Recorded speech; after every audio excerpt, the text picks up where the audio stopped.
It is an ongoing Thanksgiving tradition, 25 years, which is really remarkable. I think two things we're trying to achieve, obviously, is to create a sense of community for families who are impacted by dementia, and really making dementia top of mind in the community, because it is a growing issue, as we know, with an aging population.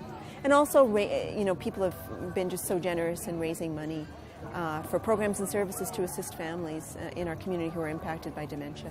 I'm here because I believe in the Alzheimer's Society of Calgary. They helped me a lot when my mom was going through it. She was 18 years with Alzheimer's. Like, every year it gets bigger and bigger, and every year people are understanding that it's not just the victims of Alzheimer's that we're here for, it's for the family members and everyone. Like, I don't know, all my friends have someone they know who's impacted by Alzheimer's or dementia. And as our population's getting older, absolutely people are talking to me about it because I've been there. What is new this year is Think It, Ink It by Manor Villages. And Think It, Ink It is a chance for people to post photos, post inspiring messages, and really a great way to honor the person that they're walking or running for today. We hope to raise $300,000 this year, which stays in our community. It stays locally within the Calgary community to support families who are impacted by dementia. We've got 1,500 enthusiastic people, many of whom have been impacted by dementia in one way or another, and they're here to support their loved ones and have some fun too. This is about a celebration as well. You think 25 years ago we had maybe 100 people out at our event. To have 15 or 1,600 people come out, it really speaks to how important this issue is to our community.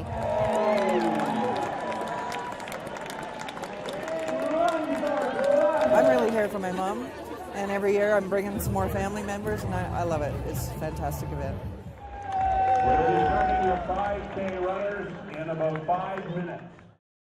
Yeah, that's the skyscraper back there, and Mike and I discussed it briefly, and then when we looked at the price, and it suddenly sent my heartbeat to 130 beats per minute, because it's $40 a clip. I thought to myself, yeah, maybe when great Aunt Zelda dies and I inherit her fortune. Other than that, maybe next time. So we find ourselves a little more affordable fare, something like the Polar Express. Oh, the Polar Express. I think Tom Hanks runs this ride. Anyway, this cacophony of sound and light relies heavily on the principle of possibly ejecting you out of your seat and onto the ground. Buckets of fun. And all to the sound of Tom Hanks yelling in the background, "Do you wanna go faster?" Like we'd never been annoyed by that guy before. Anyway, let's go see what this thing can actually dish out.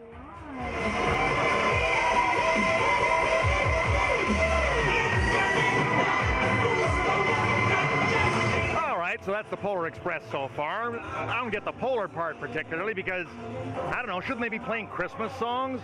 I'm out of touch with this stuff. All right, it's time for me to commit myself and gather my loins, gird them as it were together, and just see what this offers on the big beats per minute meter.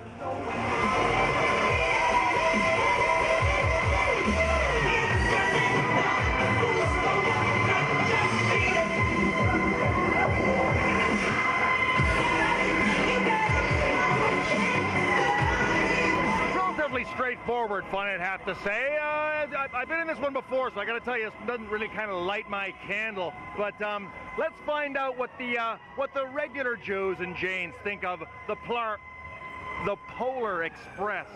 Polar Express, jeez. I rated it good, 7.3 out of 10. Why?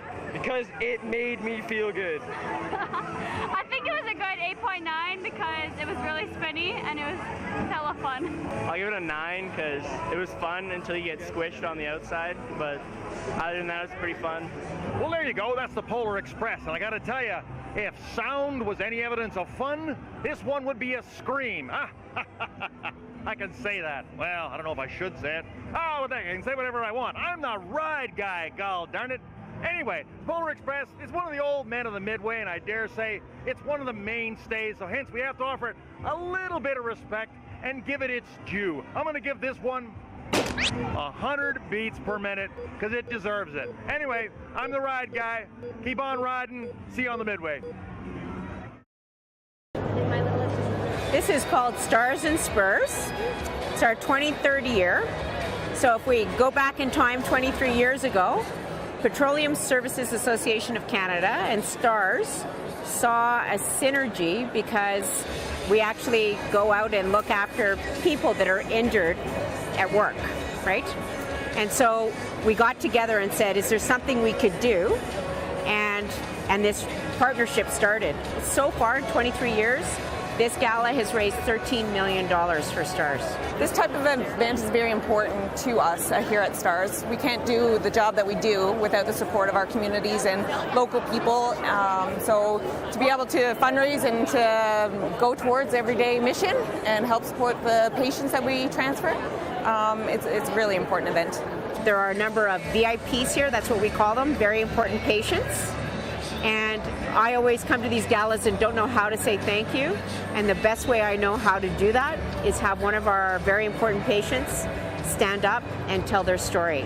And the story tonight is an industry story about a bunch of people coming together to save one person. And it's pretty extraordinary. I wouldn't have made it without STARS. I went down with my heart attack in Nakiska at 11:25. And I was out of the Foothills Cath Lab in my room at just after 1 o'clock. The chain of survival from the top of the hill to the Cath Lab was perfect for me. I'm very, very lucky. And I'm very, very fortunate that the donors and supporters of STARS have given me and others a second chance. When people leave the room tonight, I hope they remember in the coming days and weeks when they look to the sky and see the red helicopter, that they actually put it there, and that they're responsible, because of tonight, for saving lives in Western Canada. You can sit around and wonder what tomorrow will bring. Maybe a diamond ring. Well, it's all right. Even if you say you're wrong, well, it's all right. Sometimes you gotta be strong. We've got something real new this year. We're going to bring you Rev 52 style mixtape live.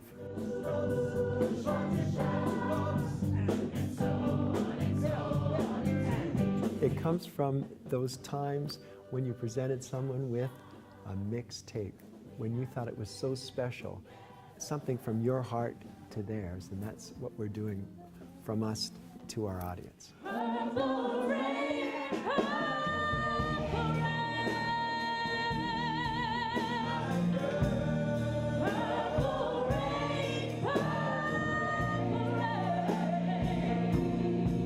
Everybody, particularly those who were around and happening, either teenagers or young adults in the 60s and 70s, were taking a blank cassette tape, recording songs that they really loved, a mishmash of songs, or it could be a whole theme, and then giving that tape to someone very special in their life, a gift of music from me to you.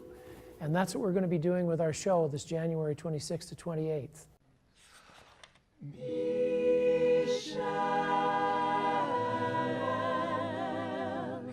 These are words that go together